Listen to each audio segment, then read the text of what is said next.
आज हम आपको लेकर चलेंगे प्रयागराज के महाकुंभ में, जहां भक्तों का विश्वास और श्रद्धा मां हनुमान जी के प्रति अभूतपूर्व रूप से प्रगाढ़ हुआ है।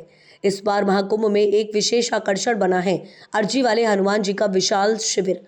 ये शिविर न केवल भक्ति का केंद्र बना, बल्कि यहाँ पर लाखों भक्त अपनी मनोकामनाओं को लेकर पहुंचे और अर्जी लगाकर अपने जीवन में सुख, शांति और समृद्धि की कामना की।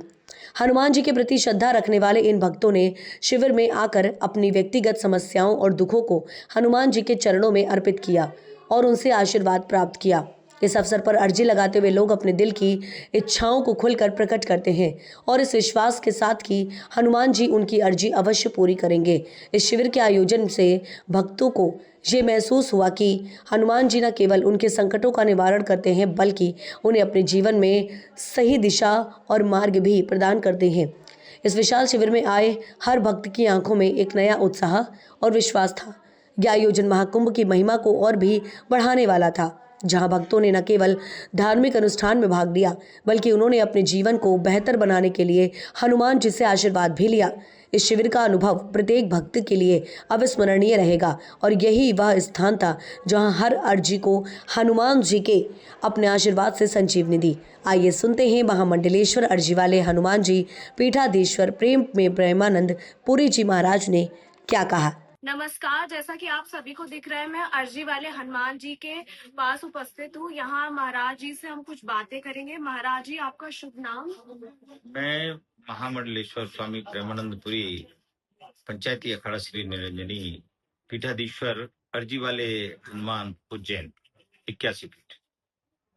जी महाराज जी, ये बताइए आप यहाँ पे कब आए और आपने कैंप कब लगाया? कितने दिन आप यहाँ रहने वाले पूरे कुंभ के टाइम? ये अर्जी वाले हनुमान जी महाराज का शिविर है और इस शिविर में समय समय पर बहुत सारे कार्यक्रम हो रहे हैं और कल हमारे कैंप का एक विशेष उत्सव कार्यक्रम है। पंचायती अखाड़ा श्री निरंजनी में हम एक समष्टि देने जा रहे हैं, जिसमें 12 अखाड़ों के विदेश के संत शामिल होंगे। भक्तों के द्वारा उनको दक्षिणाएं प्रदान की जाएंगी, भोजन होगा। तो मैं आपके चैनल के माध्यम से प्रयागराज वासियों को भी आमंत्रित करता हूँ। और ये अर्जी वाला हनुमान का जो कैंप है, यहाँ प्रतिदिन हजारों की संख्या में लोग आके अपने अपने कष्टों की, और यहाँ सबसे बड़ी बात ये है इशिता, कि कष्टों की अर्जी के साथ साथ यहाँ लोग सुख में भी अर्जी लगाते हैं। जैसे किसी के कोई पुत्र रत्न की प्राप्ति हुई, कोई आज एक ने जो गाड़ी खरीदी तो वो अर्जी लगाने आया नई गाड़ी लेके। तो यहाँ के लोग खुशी में भी हनुमान जी को अर्जी लगाते हैं और बहुत सारे लोग तो हनुमान जी को अपना बिजनेस का पार्टनर भी बनाते हैं। कई लोग 10% का 20% का पार्टनर बनाते हैं कि जो प्रॉफिट होगा 10% हनुमान जी की सेवा में चढ़ाएंगे, क्योंकि अर्जी वाले हनुमान के द्वारा करीब कन्याओं का विवाह, कन्याओं की विद्या शिक्षा, अनेक प्रकल्प चलाए जा रहे हैं। और इस तरह अर्जी वाले हनुमान लोग कल्याण के काम भी कर रहे हैं और भक्तों के कल्याण के काम भी कर रहे हैं। जी महाराज जी, ये बताइए कि मतलब आपका उद्देश्य क्या है यहाँ इस कैंप का? आपका उद्देश्य क्या है यहाँ? देखो इशिता, प्रयागराज में जितने लोग आते हैं उनका एक ही उद्देश्य होता है कि माँ गंगा का स्नान और अपने जीवन को धन्य बनाना। क्योंकि यहाँ कोई फैक्ट्री कारखाना चलाने नहीं आता है, ये कुंभ मेला है। यहाँ संस्कृति और संस्कार का दर्शन, श्रवण, कीर्तन और स्नान, ध्यान, अर्चन, मार्जन, यज्ञ, हवन, तप, इन्हीं सब के लिए मनुष्य आता है और ये करके अपने जीवन को वो पुण्य में बनाता है। तो यहाँ आने का उद्देश्य ये है कि अपने जीवन की सार्थकता को देखना और अपने जीवन को पुण्य में बनाना। महाराज जी, आप यहाँ पूरे कुंभ के टाइम पूरे फरवरी तक रुकेंगे क्या?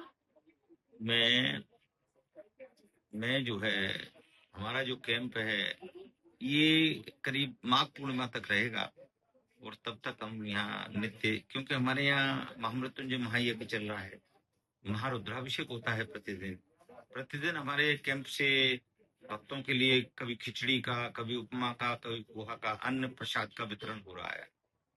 तो ये जो सेवा के प्रकल्प हैं ये भी सब 12 फरवरी तक चलते रहेंगे और 12 फरवरी के बाद ये कैंप जो है समाप्त होगा और उसके बाद फिर प्रयागराज वासियों के लिए हम अगले कुंभ में आएंगे।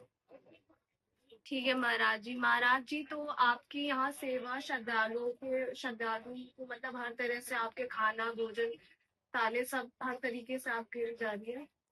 यहाँ प्रतिदिन करीब कैंप में करीब 300 लोग रुके हुए हैं, उनका भोजन होता है। इसके अतिरिक्त जो आगंतुक आ जाते हैं उनका भोजन होता है। इसके अतिरिक्त रोड पर हम जो है सार्वजनिक वितरण करते हैं। तो ये सेवा यहाँ निरंतर है, प्रातःकाल और सायंकाल दोनों समय। तो ये सेवा फिर क्या है, मैंने देखा कि कुंभ के बहुत सारे अधिकारी भी यहाँ आ जाते हैं। हमने सबको कह रखा है कि भाई देखो आपके घर बहुत दूर है, आप आइए और यहाँ प्रसाद पाइए, और आपको भी कहते हैं कि आप भी प्रसाद पाइए। जी बिल्कुल महाराज जी। महाराज जी, बहुत बहुत धन्यवाद आप बात करने के हमसे। मैं इशिता तिवारी, संगम न्यूज एक्सप्रेस से वीडियो जर्नलिस्ट जहीन के साथ। धन्यवाद।